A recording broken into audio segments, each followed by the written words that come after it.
Hello my dear friends, welcome to my YouTube channel best rankers study. तो friends, मैं आप सभी का अपना YouTube channel best rankers study में बहुत बहुत स्वागत करता हूं। तो आज का सेशन बहुत ही इंपॉर्टेंट सेशन करने वाले हैं।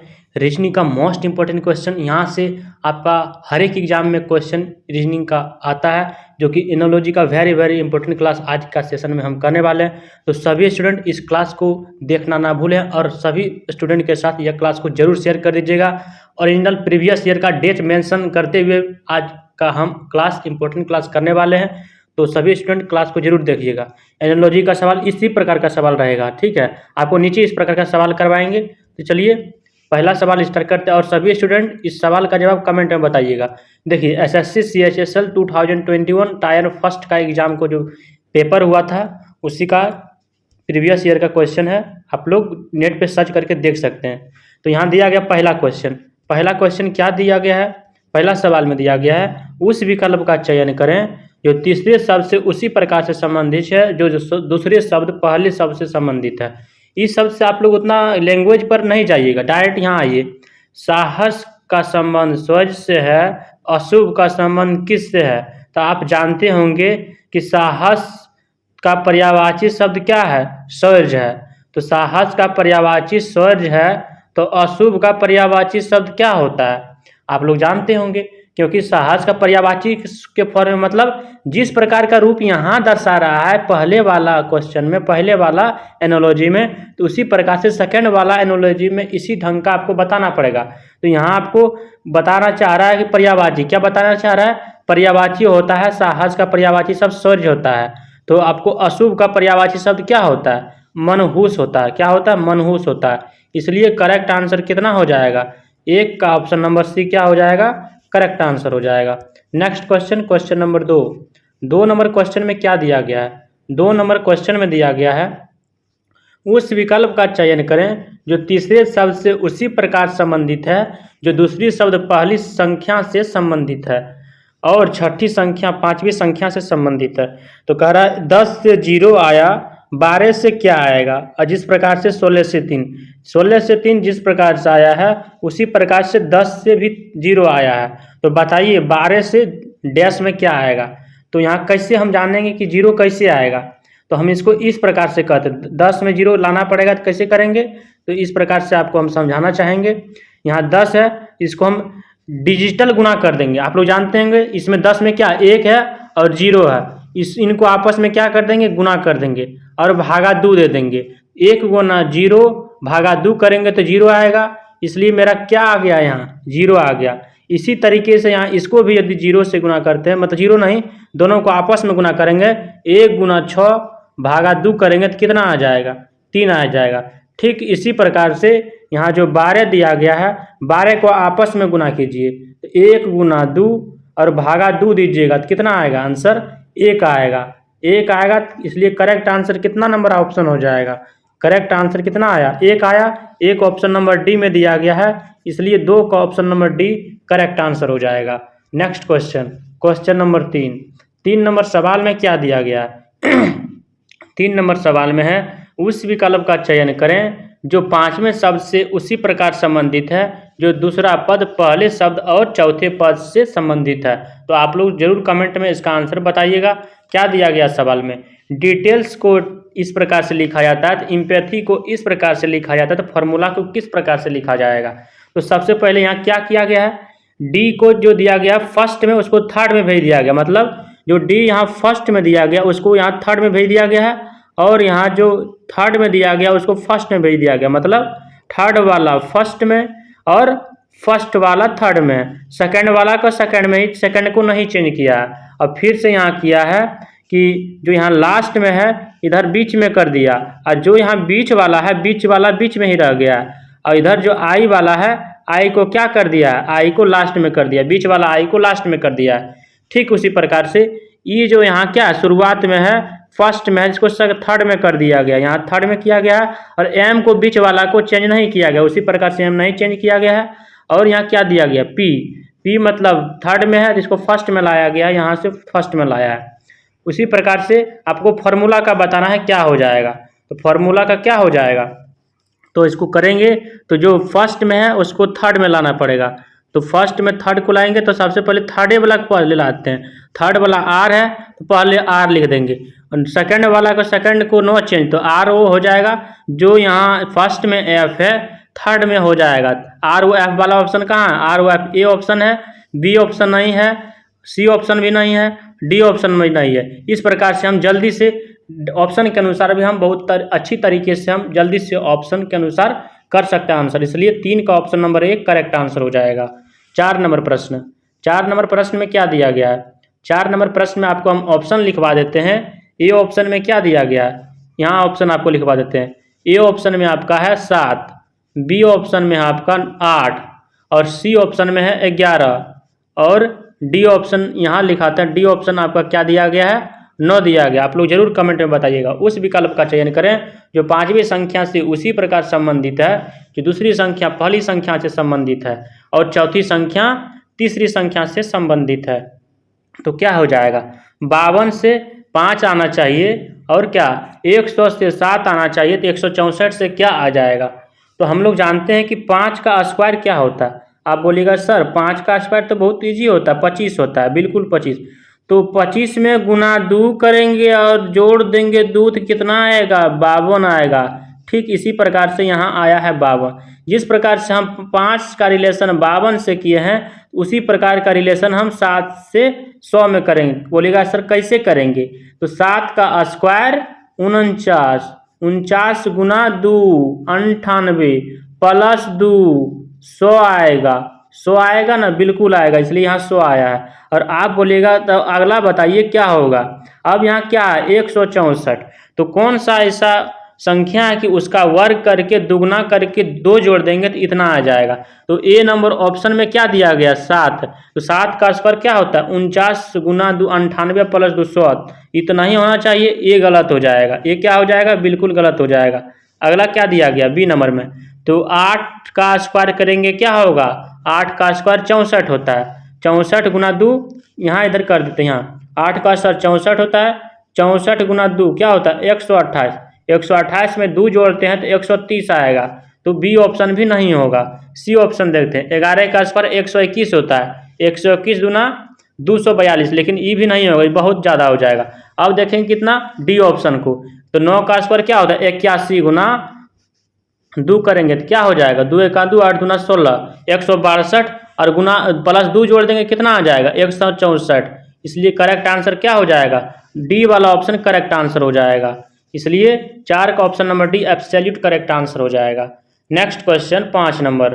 5 नंबर सवाल में क्या दिया गया? देखिए आपको आफ्टरनून सवाल पूछा गया है। CHSL में कितना को पूछा गया है? 24 मई 2022 को पूछा गया आफ्टरनून वाला शिफ्ट में, आफ्टरनून में, दोपहर वाला शिफ्ट में। 5 नंबर सवाल में दिया गया है उस विकल्प का चयन करें जो 5वें पद से उसी प्रकार संबंधित है जो दूसरा पद पहले पद और चौथे पद से तीसरे से संबंधित है। अमाउंट को माउंट लिख रहा है तो ब्रिज को रीज लिख रहा है, तो ब्राइट को क्या हो जाएगा? तो आप बोलेगा सही, तो बहुत ईजी है। अमाउंट में पहले ए था, यहाँ ए को गायब कर दिया गया है। बिल्कुल सही बात। ब्रिज में यहाँ सबसे पहले बी है तो यहाँ बी को भी गायब कर दिया है। तो ठीक इसी प्रकार से ब्राइट में यहाँ सबसे पहले क्या है? बी है। इसको भी यदि हम बी को गायब कर देंगे तो क्या हो जाएगा? Right, RIGHT, right. कौन सा ऑप्शन में दिया गया? A option. इसलिए 5 का ऑप्शन नंबर 1 करेक्ट आंसर हो जाएगा। 6 नंबर प्रश्न में दिया गया है उस विकल्प का चयन करें जो तीसरे संख्या से उसी प्रकार संबंधित है जो दूसरी संख्या पहली संख्या से संबंधित है, और छठी संख्या 5वीं संख्या से संबंधित है। इसका करेक्ट आंसर आप सभी स्टूडेंट बताइएगा क्या हो जाएगा। तो इसका जो लॉजिक आएगा n-4, n गुना 4 करेंगे। आपको फिर से बता देते हैं इसका लॉजिक। n किसको मानेंगे? पहला वाला 16 और 69 में n हो जाएगा 16 वाला। इसको लॉजिक वाला यदि करेंगे तो इसको किस प्रकार से हम कर सकते हैं, तो आपको हम बता देते हैं कि n गुना 4 करेंगे और प्लस n-11 पर लॉजिक लेके जाइएगा तो आपका सवाल बन जाएगा। तो 16 गुना 4 यदि करेंगे तो 64 हो जाएगा, और 16 - 11। बोलिएगा सर 16 कहाँ से लाएं? n का मान हम 16 रखेंगे तो 16 - 11 जाएगा तो कितना होगा? 16 में से 11 5 हो जाएगा। 64 और 5 करेंगे कितना हो जाएगा? 69 हो जाएगा। यही तो 69 यहाँ आ गया है। तो ठीक इसी प्रकार से इसका भी रिलेशन चेक करके देखिएगा तो इतना ही आएगा, जिस प्रकार से इसको हम चेक किए थे। फिर से चेक कर देते हैं इसका 31 वाला, 16 वाला तो चेक कर दिए हैं, अब 31 लेके देखते हैं। 31 गुना 4 प्लस 31 माइनस 4 करेंगे कितना हो जाएगा, 27 4 31 होता है, इसलिए क्या हो जाएगा 27 हो जाएगा। 31 गुना 4 करेंगे तो कितना होता है, 4 एक का 4, 3 चौका 12 होता है। अब प्लस 27 को ऐड कर देंगे तो कितना हो जाएगा, 7 4 11 हो जाएगा। क्या हो जाएगा, तो क्या हो जाएगा 31 गुना 4 करेंगे, 4 एक का 4, 4 तिया 12, और क्या करना है 31 में से हमको 11 घटाना पड़ेगा ना। 31 में से 11 घटाएंगे, 4 नहीं घटाएंगे, क्या हो जाएगा 31 गुना 4 16 नंबर 6 नंबर क्वेश्चन 6 नंबर सवाल में दिया गया है, उस विकल्प का चयन करें जो तीसरी संख्या से उसी प्रकार संबंधित है जो दूसरी संख्या पहली संख्या से संबंधित है और छठी संख्या पांचवी संख्या से संबंधित है। तो इस प्रकार का प्रश्न में देखते हैं, लॉजिक तो नहीं लग रहा। 16 गुना 4 करते हैं 64 प्लस 5 69, इसमें तो 69 लग रहा है, लेकिन देखते हैं गुना 4 प्लस 5 कर रहे हैं तो नहीं आ रहा है उतना, 144 नहीं आ रहा, मतलब ये गुना 4 प्लस 5 वाला लॉजिक नहीं लगेगा। तो कौन सा लॉजिक लगाएंगे इसमें, तो हमको एक प्रकार से ध्यान में आ रहा है कि n गुना 4 करेंगे और प्लस करेंगे n माइनस 11 करेंगे, तब मेरा सटीक आंसर 69 आ जाएगा। आप बोलेगा सर कैसे करेंगे, तो आपको चेक करके दिखा देते हैं। n का मान 16 रखेंगे, 16 गुना 4 यदि कीजिएगा तो कितना हो जाएगा 64 हो जाएगा, और प्लस तो प्लस है, और 16 में से 11 जाएगा कितना हो जाएगा 5, तो 5 होगा 64 और 5 कितना हो जाएगा 69, इसलिए यहाँ 69 आया। और इसको भी चेक कर देते हैं, 31 गुना 4 यदि करेंगे कितना हो जाएगा, 4 एक का 4, 4 तिया 12 124, और 31 में से आप यदि 11 घटाइएगा तो कितना हो जाएगा, 31 में से 11 घटाइए कितना हो जाएगा 0, 3 में से 1 जाएगा 2, मतलब प्लस 20 हो जाएगा, मतलब 144 इसी प्रकार से आया है। तो इसी तरीके से आप 24 का बताइए, तो 24 गुना 4 कीजिएगा 96 हो जाएगा, और 24 में से 11 कीजिएगा कितना होगा 13 हो जाएगा।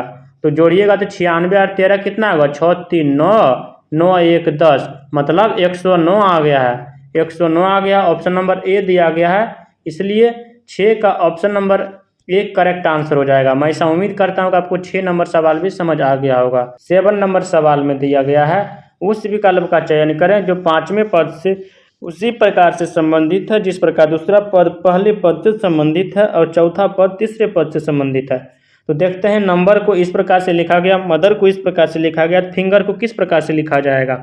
तो सबसे पहले एन यू को यू एन उल्टा दिया, ठीक, और एम बी का एम का अपोजिट एन कर रहा है, बी का अपोजिट वाई कर रहा है, ई आर को उल्टा करके आर ई लिख दिया है, और एम ओ को उल्टा करके ओ एम लिख दिया है, टी एच को अपोजिट कर रहा है, जी एस हो रहा है, टी का अपोजिट जी होता है, एच का अपोजिट एस होता है, और ई आर को आर ई उल्टा दिया, ठीक। अब फिंगर का देखते हैं, तो एफ आई को हम क्या कर सकते हैं, वहाँ लॉजिक क्या लग रहा था आई एफ, बिल्कुल सही बात। एन का अपोजिट एम होता है और जी का अपोजिट क्या होता है, जी का स्थान कितना पर होता है 7 होता है, तो 7 में 20 जोड़ेंगे तो मतलब 20 पर टी होता है, आई एफ एम टी कहाँ दिया गया है, I F M T option number कितना में दिया गया, सी नंबर में दिया गया। हमको पूरा चेक करने की जरूरत नहीं होगा, हमारा आंसर हो जाएगा अकॉर्डिंग टू ऑप्शन, इसलिए 7 का सी करेक्ट आंसर हो जाएगा। अगला सवाल है 8 नंबर प्रश्न। 8 नंबर प्रश्न में है, उस विकल्प का चयन करें जो पांचवी संख्या से उसी प्रकार संबंधित है जैसे दूसरी संख्या पहली संख्या से संबंधित है और चौथी संख्या तीसरी संख्या से संबंधित है। तो आप लोग बताइएगा इसका करेक्ट आंसर क्या हो जाएगा। तो 24 में 24 का कितना मल्टीपल है, 24 गुना 8 करेंगे तो 192 आ जाएगा, तो 31 गुना भी 8 करेंगे तो 248 हो जाएगा। उसी प्रकार से 18 गुना 8 करेंगे तो कितना हो जाएगा 144 हो जाएगा।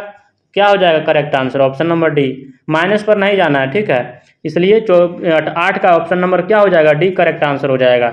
नेक्स्ट क्वेश्चन दिया गया है 9 नंबर सवाल। 9 नंबर सवाल में क्या दिया गया है, उस विकल्प का चयन करें जो पांचवें पद से उसी प्रकार संबंधित है जैसे दूसरा शब्द पहले शब्द से संबंधित है और चौथा शब्द तीसरे शब्द से संबंधित है।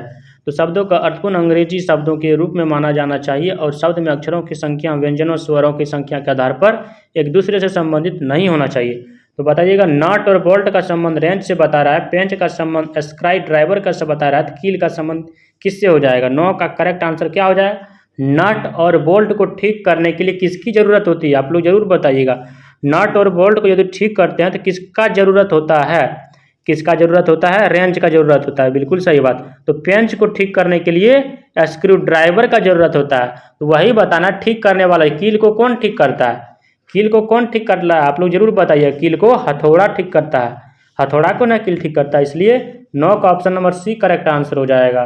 10 नंबर प्रश्न में दिया गया है, उस विकल्प का चयन करें जो तीसरे शब्द से उसी प्रकार संबंधित है जो दूसरा शब्द पहले शब्द से संबंधित है। शब्द को अर्थपूर्ण अंग्रेजी शब्द के रूप में माना जाना चाहिए और शब्द में अक्षरों की संख्या, व्यंजनों, स्वरों की संख्या के आधार पर एक दूसरे से संबंधित नहीं होना चाहिए। तो कार का संबंध बोनट से बता रहा है, तो नाव का संबंध क्या हो जाएगा? तो आप लोग समझ रहे होंगे कार का अगला वाला भाग को क्या बोलते हैं? बोनट बोलते हैं। कार का जो आगे वाला भाग होता है उसको हम बोलते हैं बोनट। उसी प्रकार से नाव का जो आगे वाला भाग होगा उसको हम क्या बोलते हैं? क्या बोलते हैं? कार को जिस प्रकार से अगला वाला भाग होता है उसको बोनट बोलते हैं, उसी तरीके से नाव का जो है आगे वाला भाग को बाऊ बोलते हैं। क्या बोलते हैं? बाऊ। इसलिए करेक्ट आंसर 10 का option number C correct answer हो जाएगा।